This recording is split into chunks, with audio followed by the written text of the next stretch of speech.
everyone. Welcome back or welcome to 123 Conversations. This is a show where we interview different thought leaders, experts that give us inspiration or tools that can help us in our day-to-day lives or in our businesses. We're super excited today. I am one of your co-hosts, Candace Thomas. I'm an intuitive coach, which is just a fancy pants way of saying I teach people how to use their intuition on purpose to create results for themselves, their clients, and their communities. And I'm joined by the fabulous Terry Dean. And I would point, except the last video, it was all wackadoo. So I don't know what direction she is on my screen. Maybe this way, might be this way, but Terry Dean. And Terry Dean's got almost over 30 years experience in sales and marketing. She's a creative entrepreneur, one of my best friends ever. And we are so blessed and fortunate today to be joined by Michelle Baca, who her screen should be below us if it hasn't gone like crazy. And so for those of you who don't know Michelle, she is the author of The Sweet Spot, Your Roadmap to Maximum Confidence and Magnetism. And she delivers motivational presentations and personal development workshops based on the practices in that book and helps clients overcome nervousness, anxiety, self-consciousness so that they can exude a powerful and magnetic presence. Just think about who would you be if you could exude that power and magnetism, right? So Michelle is an outgoing introvert and recovering overthinker. And she especially loves to work with people who tend to worry, obsess, overanalyze. And she helps clients get out of their heads and into their bodies so that they can fully express themselves with more ease and authenticity. Michelle, thank you so much for being here. How are you doing today? I'm doing fantastic. It's my pleasure to be here. I adore both of you. So thank you, thank you, thank you. Right on. So first things first, I'm really curious about when you're saying that you're an outgoing introvert and like you're a professional speaker. So I want to know, how does that even work? How are you a speaker and you're introverted? Yeah, I would say I get questions about that a lot. People are often surprised, which surprises me because I think I'm connected with both of you on social media. And I feel like I talk about introversion a lot. And maybe sometimes I just assume that people know what that means.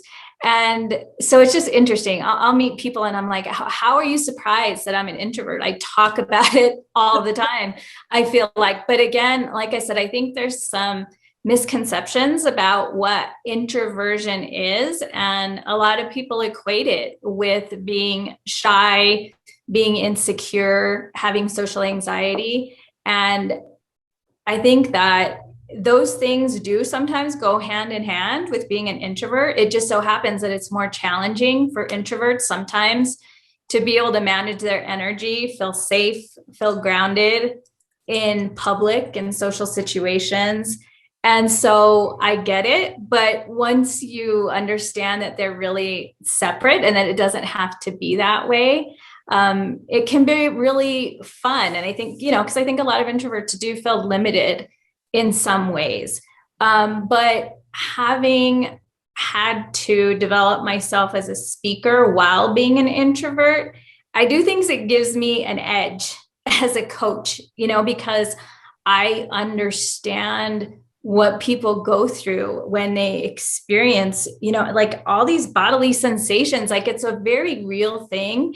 And if you've never experienced it yourself, it's hard to empathize with somebody who feels like their heart's beating out of their chest, who has this anxiety, who can't even, like hear themselves think, when they're under pressure. So I think it's been a gift for me to have to learn, I guess, the hard way, the long way, because, and I had a mentor at one time who, I feel like she could only take me so far because she was what I would call a natural born speaker. Like that was one of her gifts. And so I remember, and so she was my mentor for a long time. She taught me how to go out and teach professional development workshops across the country to CPA firms. And so one time I remember afterwards, she said, how do you think it went? This one was actually a conference, and I did a breakout session with her. And I remember saying, I don't know, like, I think it went okay. I think I said everything I meant to say, but I said, I felt like at one point, or at certain points, I was like floating outside of my body, almost like I could see myself talking, and it was really strange. And she was like she looked at me like I was really weird, like she didn't get it. And and then later, like years later, found my next mentor, and her name's Rachel Jane Groover. She's the creator of The Art of Feminine Presence. And one of the first things that she teaches us and people, her clients, is this concept about like this head bubble. And it's that, like, sometimes, yes, when you're so much in your head and you're not really present and grounded, it feels like you're out of your body, almost like you're talking and you're in this head bubble. Like you're not even in your head, you're like outside of your body, and there's like this little voice. And so when I heard her say that, I was like, oh, this is a woman who gets me. Like, so that was freeing. So I like talking about it a lot, because I don't want anybody else out there thinking that like they're weird for having these experiences like that. And so yeah, it's just nice to be able to connect with people on that level because you've been there. That's pretty incredible. I'm sorry, Terry, did I speak over you? No, not at all. Like, you go and then I'll jump back in. When did you know if you were introverted? Like, did you always want to be a professional speaker? Was that like one of your goals, or was it something that you moved, like kind of fell into? What was that path like? I think, from a young age, I think there's always been a little desire to be out there, like in the spotlight in a sense, but always having that little bit of like leaning back. It's like, I want it, but I don't, because that's scary. And so it's like this kind of like push pull kind of effect. So I think even at a young age, it was like I would get excited even when it was my turn, to read out loud in the class. But like I considered it a big deal. I was like, okay, it's my turn. Like I want to do a really good job. But again, like it was hard for me. Like it was, I was still nervous about it. Or it's school assemblies. Like I love this idea of walking up on the stage to like get an award. It was like I like that, but I need to learn how to feel more comfortable with it. So it was like I started coaching before I started speaking. And then, so this mentor that I was telling you about, it just so happened that I had named my coaching business the same thing as her company. And so that obviously created a problem. So I had to have a call from her one day. She's in Omaha, Nebraska, to say, yeah, she was very nice about it. She said, I have the trademark on the name Convergence Coaching. That's what I had called it, because I just love this word convergence, like things coming together. And she, again, just very nice about it. But also in that same conversation, she said, I own a national marketing and leadership firm, and I'm actually looking for a trainer, a workshop facility. Wow. And when I heard that, I just was like, I want to do that. And I've never like stepped up and really put myself forward for something like that with such emphasis, before in the past. And I was like, I just really wanted it really bad. And I said, I know you travel all around the country, but I will meet you like wherever you're going to be. You just tell me like what city. I want to do this. And so she said, well, how about this? She said, your interview is going to be to deliver a web seminar to me and my team, and we'll see how that goes. So she gave me a PowerPoint to follow. It was like leadership and accountability, something. So I did it and it went well. And she decided to bring me on board. So I just, followed that little nudge. It was like, I just had this, like, I'm not very good at this thing, but I want to be. And it was, and so it was just a really hard road. When I look back at that time, like it was painful. I'd go teach these workshops, and then I would just remember like getting back to the airport, whatever city I was in, getting ready to come back to Albuquerque. And what I would do when I was waiting for my flight is like flip through all of the evaluations, because we gave all the participants evaluations at the end.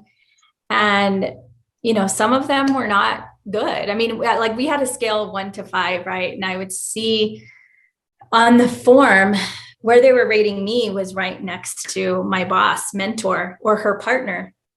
And it was like they were all fives down the board, like most of the time. I mean, they were pros, right? And then I would see me and I'd have these like threes, and they would just, it was like they just stuck out, you know, and I'd just be there crying, like, I don't know if I can do this. I don't know if I can do this. And it would, you know, I'd be miserable like that whole night, coming home, going to bed, exhausted, like exhausted.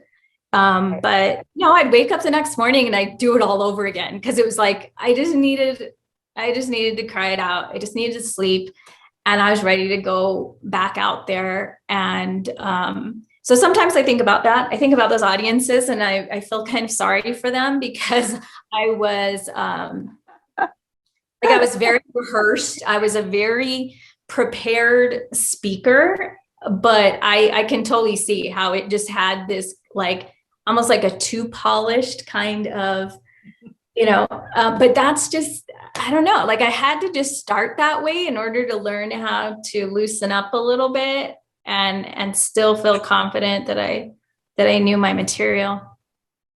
Right. And it's about getting uncomfortable, you know, with any type of growth, I think that we are needing to go through. And it is, I completely identify with everything you're talking about, like the old Michelle and how the old Michelle used to feel the terror. I've always been, I get nervous before we do these interviews, even still today, but I feel like I've gotten more comfortable too. So it's like, keep doing it. The intentions are in the right place. And I think as long as we're following our heart and the intentions are good, I think it's really important to keep pushing in that, or moving in the direction of things that do make us uncomfortable, because it makes us stronger and better, and, you know, flexes these muscles we didn't even know that we had. Right. And I've done some of your workshops, Michelle, and I have loved them. And the bubble brain, you know, coming from a background in outside sales, I was really able to take that back with me and go, when I am making a cold call, am I just talking from Terry bubble brain? Blah, blah, blah, blah, blah. Yeah. It's like, no, take a breath, like get centered, get in your body. Why are you here? Really focus on the person in front of you. It's not about what I have to say, but I'm interested in knowing, is there something that about your business or a need that you have that I might have a solution for, you know, that, and it's really about right fit and all that stuff. So your workshops are phenomenal. I highly recommend them to anyone. Just confidence building. And I've just thought you were a doll from the moment I met you, and I love the work that you do. And yeah, so I love that part that you're honest and you're vulnerable with the people you work with. And you're like, hey, I was terrified, you know, but I'm doing it anyway. So I think that's beautiful. Yeah, thank you. And now, you know, I have different approaches too, because it's like at first it was that I was more like, yeah, it's going to be terrifying and you have to just go do it. But now, like I've had this new perspective that I got when I started practicing and teaching the art of feminine presence about the comfort zone. So you mentioned comfort zones, and it's true. Like so many people tell us that we have to get out of our comfort zone and that it's going to be scary and it's going to be terrible. And I just started thinking, like, I started sharing it's more of a counterintuitive, you know, kind of against the grain perspective on that, which is that I can take my comfort zone with me. And that's what my practices give me, you know, is this ability to feel like I can go into uncomfortable or new situations, but I'm taking this all that I have with me, like this feeling of being grounded, of being safe, of being able to fully express myself. And I can take that into these situations with me. So now I have like, you know, a different, unique experience out there. And it's like, yeah, okay, this is going to be different, but I don't have to freak out because I can stay calm and centered if I do the practices when I'm out there. And that's been a big game changer for me and for my clients. I have a new client who she's an assistant professor now, just starting to teach her classes, you know, and I gave her that distinction, and it was very freeing for her to be able to feel like, oh, like, you know, because sometimes it's like in our own homes and our own spaces, we can meditate, we can do all the stuff, and we can feel very zen. But it's like, as soon as we walk out that front door, all that goes out the window. And so my goal, with her, with my clients, is like, hang on, let's just practice sustaining that feeling, maintaining that feeling. So it's like, I love, when before we started, Candace did a little grounding meditation for us. And you mentioned we could keep our eyes open. And I ended up keeping my eyes closed, but sometimes, and more I'm doing this, is practicing with my eyes open, because it's training for being out in the real world and holding on to that feeling that we get from our meditations. Yeah. You've just blown my mind. And I know this is, might be putting you on the spot a little bit, but can you share a tip? Like, what is maybe the first step? I love, like, you've just blown my mind here with this, take your comfort zone with you. So like, I have all these questions, and we don't have time to go through all the questions around that, but I'm like, okay, how? Because that sounds amazing. What is a good first step for someone who's like, yeah, I would like to take my comfort zone with me into these scary situations or into this new thing I'm trying to do? What would be what would be a good step for how they can do that?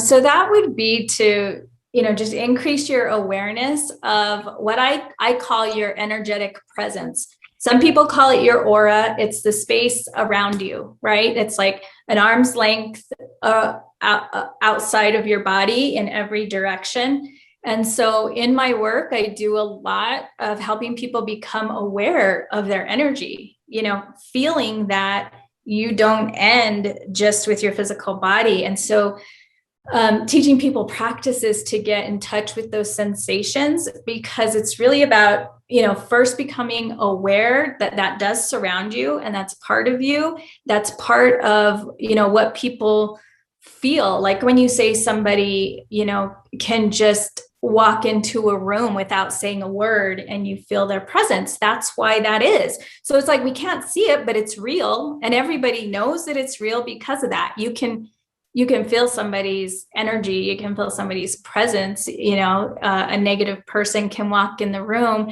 and within seconds bring the energy down, and turn some smiles into frowns. So we see it work in all the different kinds of directions. So it's like just becoming aware of that. But most important is becoming aware of the border of it, right? So I also do a lot of work with having people have just strong boundaries and protection around that. So to know hey, you can also control who gets in and out of that space. You can have this imaginary bubble surrounding you and it has edges. And the more that you focus your awareness on how strong that is. So it's like when I visualize that, it's also like some of the women in my classes, they come up with what works for them. And I remember one woman saying, oh, I'm picturing that I'm in a disco ball. Mine's a disco ball. And so I'm just like, this is great, because I know she's going out into the world and she's in her disco ball. So she feels like she can, move, she can express herself, she can act and talk and feel like she would as if she was in her own living room, because she's just taking that with you. So I hope that answers your question to some degree. That's one of them. There are different elements, but that is one. I am amazed by how many people are doing practical things, because you are literally helping women overcome worry and gain more self-confidence and stress and overthinking. And I'm just amazed at how many of us are using practices that are wooey, that are tuning into this more holistic approach. It just gives me life. I love it when people slip up and share their wooey self with us on the show. It's like, oh, yay! I love it. And that's why I like to say, it's you can measure it, right?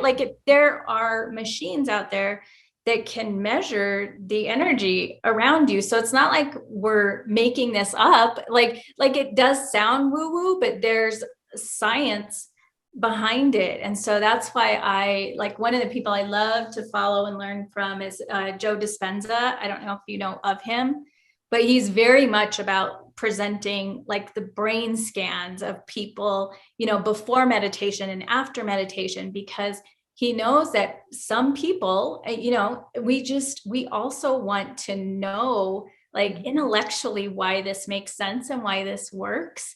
Like our brain needs proof in order for us to get it on board, and for order for it to really work for us. So interesting. It's making me think of when I was in Sedona. I was at Mago doing a thing, right? I know you've done it there too. Yeah. And just playing with like your energy balls, that sounds funny to say it, but it does sounds very suspicious. Like first it was this vibrating brush to the old ladies, and now it's energy balls. Like Terry Dean, what's going on here? 4 episodes ago. No, literally, when you really get focused and you're thinking, it's like, oh my God, it's there and you can feel it. So yeah, people they need that proof in their brain, right? It's like, okay, well, if I can see it on paper, if it's scientific, then I can get on board with it, instead of just like fully trusting that what we know is just truth for us. So right. I'm the opposite of that. Like I would experience things and I would believe it to be true. And then it's like, oh, and here's a study that confirms it, because then people still don't believe you, and if everyone is so different in their experience, why would they? So it's helpful for me to prove to other people. But for me, I'm more of a, oh, did this work for me? Cool. Like with the experiences that I had. It's, but I really appreciate that there are people like that can do the science behind it, because I am just a person who can't be bothered, but I love. So it's like now, like my little note, Joe Dispenza has studies. It's like, cool. Like Deepak's on my list, Deepak Chopra. I said his name like Tupac, like Deepak is on my crew, but like that's another person I go to because they do so much extensive study with it and have like a body of research that can back things up, which is absolutely important.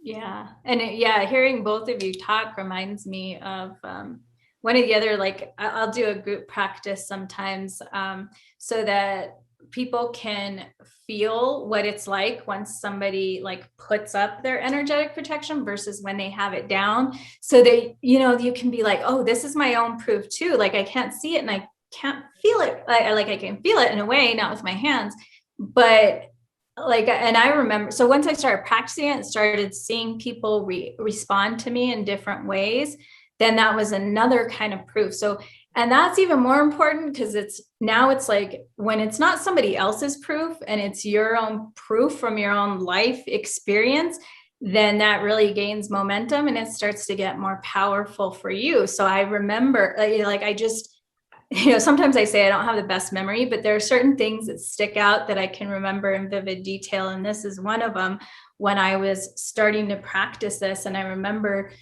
sitting in my office chair, and my, husband at the time, ex-husband, came in. We were arguing, very familiar argument, something we had been, constantly going back and forth about. And I just had this new awareness, and I decided in this conversation, I need to feel strong. I need to feel in my own energy, and I need to not be absorbing, and taking in what he's saying, because like, I know who I am and I need to. So I was like very aware of it at this time. And he was telling me, that I was being selfish because I was, and again, this is like a theme, and for somebody, and, both of you probably get this at least a little bit, like how much we love personal development, and it's like how much time we spend on it. So I'm like, I'm constantly reading, I'm constantly going to workshops, I'm constantly watching, YouTube videos and web seminars and meditating and all of that. He just saw as like, you're working on you and you're a very selfish person, and up until that day, I think it would just like chip away at me because I would start to believe that. And I would start to be like,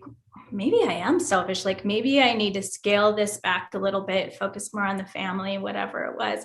But this time with that up, it was so much like, I just told him, I was like, if that's who you think I am, like, you don't know me and I don't know what else to tell you. But, people that I know and trust tell me that I'm amazing and that I'm compassionate and that I care about people. And I know that I do. And, he was like, what? He's like, there's something different. He's like, it just feels like there's a wall between us, like there's a barrier. Wow. And I just remember like smiling inside because I was like, there is.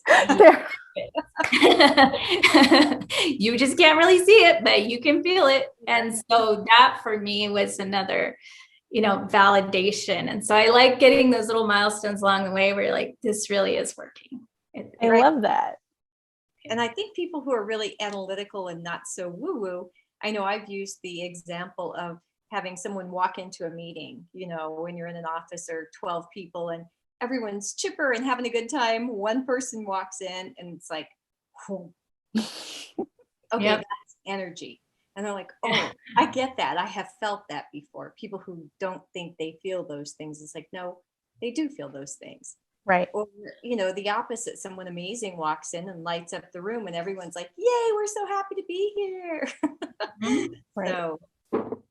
So Michelle, how can people learn more about your work? Like take one of your workshops? Because after hearing that, it's like, yeah, those workshops seem awesome. Seems like a really, I love that it's experiential and people walk away with tools that they can use for life from what you're saying. And from what Terry has also mentioned, she talks about you in high regard, even when we're not on camera. So it's like, oh, this is going to be so great. How can people get a hold of you? What's the best way to reach out to you? So yes, I'm definitely on social media, Facebook, Instagram. So you can find me, Michelle Baca. You asked for resources too. And so of course, like you shared in my intro, I have a book out there. It's available on Amazon and it's called The Sweet Spot, Your Roadmap to Maximum Confidence and Magnetism. And that book, just contains like all of my best, juiciest secrets, practices. So it's not, it's not just like a descriptive book. There are a lot of practices like the ones we talked about, the energetic presence, balancing, masculine, feminine energy. And also just, not just being connected to the energy, but because I think the physicality part of it is also so important because, especially in the woo-woo world, it's like sometimes we go too much to that side and then we're like living in this very like, I don't know, just airy kind of world. And so I think, so in the book, it's a good balance. And, that's part of why it's called The Sweet Spot, because there's so many reasons why I called it that, but that's this one is because I think a lot of the challenge for people too, is just to integrate, their soul, their energy with their human, their physical body, and to be able to embrace both of those and bring them together. So all sorts of practices in that book to do it. I don't have any live workshops going on right now, but I am doing private sessions and one-on-one work, and I can do it via Zoom, so I can work with anybody in the world. So that is the beauty of all of this technology. And who knows, by the time someone's watching it, you might have live workshops again, So yeah, and so when I do, I'm always promoting those, on my pages. So yeah, if we connect on social media, you'll definitely be kept up to date on all of those goings on. I highly recommend them, and I want to do more. Yeah, and we'll have all of that in our show notes wherever you're watching this. We'll have her contact information there. Or if you're listening, wherever the show notes are there, wherever the podcast is being hosted. Cool. So Terry, how can people find you? Probably the best and easiest place is LinkedIn, Terry, Terri, last name Dean, Dean, or on any of the femcity.com websites. And Candace, what about you? My website is CandaceThomasIntuitive.com. And I also have a free guide for how to tell the difference between your intuition and imagination. If you get the guide, you get added to my mailing list. And that's where I do my latest updates for classes and workshops. And I think I have a bit.ly. So it's like bit.ly/intuition versus imagination. But all that stuff is on my website, CandaceThomasIntuitive.com. So thank you all for. I'm sorry. No, I totally interrupted you. Yeah. Aren't you doing classes on Clubhouse? Oh, yeah. So at the time that we're recording it, every Thursday at 12 noon Mountain Standard Time, I'm doing an intuition practice circle. It's intuition and how to manifest what you want. So you get to practice live with us. We keep it, it's a tight hour. So we spend about 15 minutes just introing it, another 15 minutes practicing, and then share time so people can get deeper insight about whatever they received. It's a lot of fun, totally free. You have to have an iPhone because it's Clubhouse at the moment, at the time of this recording. So yeah, if you have a chance and you're watching, that sounds cool, hop in with us. Thank you all so much. This is 123 Conversations. If you like this video, please like it, subscribe to our channel so you can see more amazing speakers. We'll probably have Michelle back because we just what is this even? What are you even talking about? That was amazing. Thank you so much for being here, Michelle. And thank you all for watching. We'll see you next time. Bye. 1, 2, 3.